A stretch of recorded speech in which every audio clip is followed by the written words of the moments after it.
धीरज का परिवार आगरा में रहता था। धीरज की फैमिली गांव में रहती थी। काफी समय पहले वह शहर में रहने लगे। उनका एक भाई अभी भी गांव में रहता था।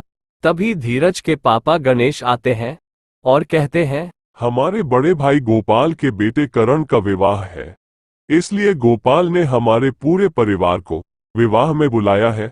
तुम तैयारी कर लो। मैं विवाह में नहीं जाना चाहती। मुझे गांव में रहना अच्छा नहीं लगता है। गांव में पूरी रोड खराब है और वहां किसी चीज की सुविधा भी नहीं है। तभी धीरज खड़ा होकर मम्मी के पास जाता है। मम्मी चलो ना, गांव में बहुत मजा आएगा। हम पुराने दोस्तों से मिलेंगे तो हमें कितना अच्छा लगेगा। चलो मम्मी प्लीज चलो। नहीं बेटा, गांव की सड़कें बहुत खराब है। पूरे गांव में बहुत गंदगी है। वहां का वातावरण भी अच्छा नहीं है। आजकल गांव बदल गया है, वहां का वातावरण भी अच्छा है और सड़कें भी नई बन चुकी है। लेकिन मेरी शर्त है कि आज का खाना सिर्फ तुम बनोगे, मैं नहीं बनाऊंगी। नहीं मम्मी, तुम खाने की टेंशन मत लो। हम जिस रास्ते से जाएंगे वहां पर एक ढाबा है, वह खाना बहुत स्वादिष्ट बनता है। अब तुम कुछ नहीं कहोगी। हम कल सुबह 4 बजे जल्द ही निकलेंगे, तो तुम तुम्हारी तैयारी कर लो। अब धीरज व उसकी फैमिली कार में बैठकर रवाना हो गए थे। वो कार तेज चला रहे थे ताकि जल्द ही पहुंच जाए। धीरज के पापा कार चला रहे थे। पापा किसी खाली जगह पर कार को रोकना। मुझे जोर से सूसू आई है, मैं घर पर करके नहीं आया था। धीरज के पापा कार को धीरे कर लेते हैं। धीरज कार से नीचे उतर जाता है। धीरज सूसू करने के लिए चला जाता है। जब धीरज टॉयलेट करके वापस आता है, अरे बाप रे, इतनी बड़ी मनुष्य की खोपड़ी, यहाँ पर भूत है। धीरज जल्दी से जाकर कार में बैठ जाता है। मम्मी, मैं जब टॉयलेट करके आया तो मुझे मनुष्य की बहुत बड़ी खोपड़ी दिखी थी। उसे देखकर मैं बहुत डर गया। गणेश गाड़ी को स्टार्ट करता है और वहां से जल्दी से रवाना हो जाता है। गणेश गाड़ी को स्टार्ट करता है और वहां से जल्दी से रवाना हो जाता है। अरे पापा गाड़ी रोकना, पीछे से आवाज आ रही है।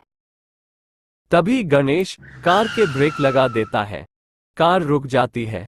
धीरज कार से उतरकर देखने जाता है। धीरज को चुड़ैल दिखाई देती है। वो चुड़ैल को देखकर डर जाता है और जल्दी से कार में बैठ जाता है। अरे पापा जल्दी से कार चलाओ। गणेश गाड़ी को चालू करता है और वहां से जल्दी से रवाना हो जाता है। जब मैं गाड़ी के पीछे देखने गया तो मुझे बहुत खतरनाक चुड़ैल दिखाई दी। मैं बहुत डर गया था। गणेश धीरज की बातों में विश्वास नहीं करता है। गणेश सोच रहे थे कि धीरज झूठ बोल रहा है। गणेश उसकी बातों पर ध्यान नहीं देता है। वह कार चला रहे थे। अरे बेटा, कोई चुड़ैल ऐसे थोड़ी आती है। मुझे लगता है तुम्हारी नींद पूरी नहीं हुई, इसलिए। तभी उनकी कार जंगल से गुजरती है तो उन्हें एक ढाबा दिखाई देता है। वह अपनी कार को ढाबे के पास रोक लेते हैं और उतरकर टेबल पर बैठ जाते हैं। तभी एक औरत आती है और कहती है, अरे भाई साहब, क्या खाना चाहोगे हमारे ढाबे पर? तुम्हारे ढाबे पर माँ जो ताज़ा खाना है वह लेकर आ जाओ, हमें बहुत भूख लगी है। वह लड़की खाना लाने के लिए चली जाती है। वो लड़की एक बड़े बर्तन में कच्चे हाथों को पका रही थी। धीरज का परिवार देख रहा था। ये लड़की कच्चे हाथों को पका रही है, हमें यहाँ से चलना चाहिए। पहले मैं चलता हूँ, फिर आप आ जाइए। ये भूतिया ढाबा है। धीरज चुपके से जाने लगता है। तभी लड़की आवाज देती है, अरे कहाँ जा रहे हो? हम बिना खाना खिलाए तुम्हें यहाँ से जाने नहीं देंगे। पहले खाना खा जाओ।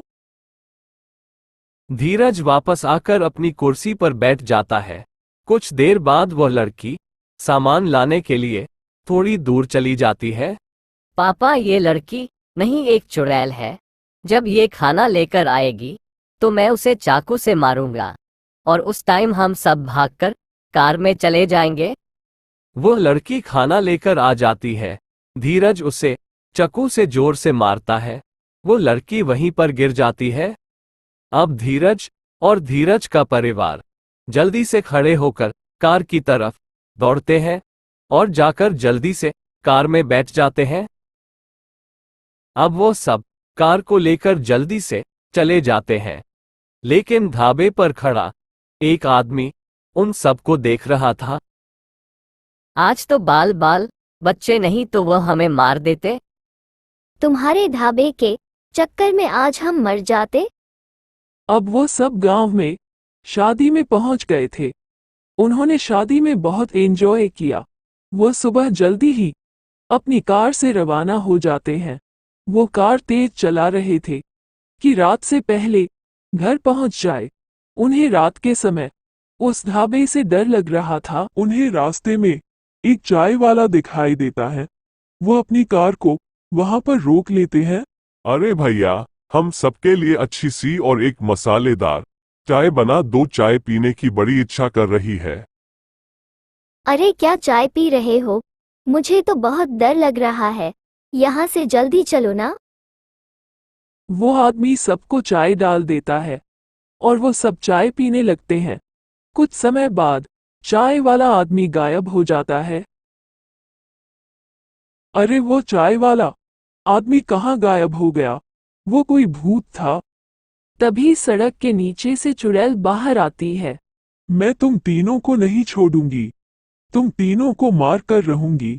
मैंने तुम्हारे चाय में जहर मिला दिया है और तुमने वो चाय पी ली है। अब तो तुम्हारा मरना निश्चित है। और उन तीनों ने जहरीली चाय पीने के कारण उन लोगों की वहीं पर मृत्यु हो जाती हो। तुम लोगों ने मुझे उस ढाबे पर चाकू से मारा था। मैं एक चुड़ैल हूँ, मुझे कोई नहीं मार सकता। वो चुड़ैल एक काला पक्षी बन जाती है और वहां से उड़कर अपने ढाबे में चली जाती है।